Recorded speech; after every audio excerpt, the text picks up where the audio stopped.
The NHS is in a state. Wasn't it the central principle to help all? Wasn't it there to provide a service regardless of your hardship? And harness our taxes determined by our means? It seems the government have found another way to conspire. They could help free the disease but paint a different picture. Con eyes. Rather, this than ease the pain of humanity, maximising profits while we sleep.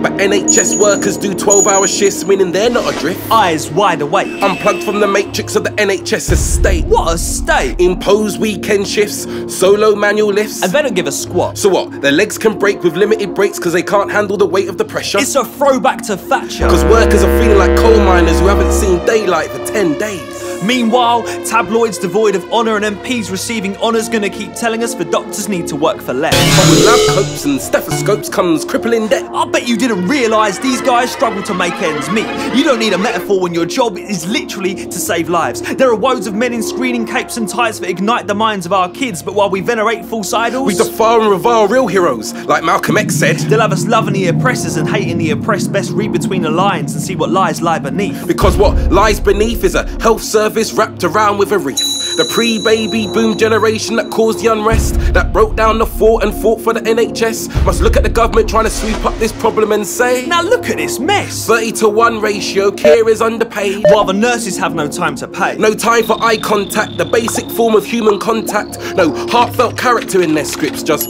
hello, I'm your nurse for today. Cause they're overstretched. As departments get strict, multitasking, filling out clips, bored of washing their hands of soap notes for doctors' assessments. Patients are losing patience, losing faith in the government confessions, empty promises. While rage instead is levelled at receptionists, as a perception is they like to keep you waiting, like they're sitting there in a spinning chair playing solitaire on Windows 95. Because that's how they like to get their kicks in life. Fact is, they're overworked and underpaid and playing a game where they're balancing opposing forces. Of course it's frustrating waiting 2 weeks to be seen. But believe you me, he, the nurse and the GP have been put in a position and painting to look the bad guy. Finite resources, reduce prescription courses and targets to cut referrals. They share your anger and pain and have to remain sane while Nero plays. And Rome burns to the ground. Vows did say, in sickness and in health, but I guess that only applies to those that are in wealth.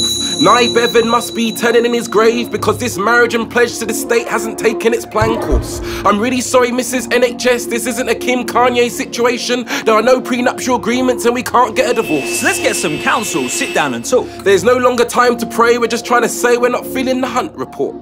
Castrated constraints constantly coincide with community complaints. The Hippocratic oath has become a difficult pill to swallow, for it says as a physician the only pledge to prescribe the beneficial treatments, but the government cuts too deep, sores are becoming septic. Let me check it. They say in the States they check your wallet, don't check your pulse. And check this out, if your check bounces when you bounce back to health, you find yourself checked into a cell. Check the evidence. Check the testaments of an underclass who can't pass credit checks. So when checkups reveal need for surgery and transplants, we call undertakers in advance. There ain't no government grants or reassurance to those without insurance, and this should assure us we need a health service with a purpose to cure us, not to run a profit. But let us checkmate how the same old stories are causing us to get bored of this game. What, do you want to get something off your chest? Yes, the government are causing the Hippocratic oath to become hypocritical. British are known for patiently waiting in queues. But the casualty for waiting is becoming critical. April fools us each year, the government vows. But the A&E is soon to become an IOU. Healthcare privatisation. Extortionate prices for medication. The UK was meant to be the envy of the world, but now the hands that have been dealt are doing the dirty with their decision making. Please wash your hands, reads the signs. As they sign away our birthright. Wards built by lowest bidder, bigger bills by a drug industry, fueled by profit and greed, not need. Just a cannibal animal feeding off chronic disease. They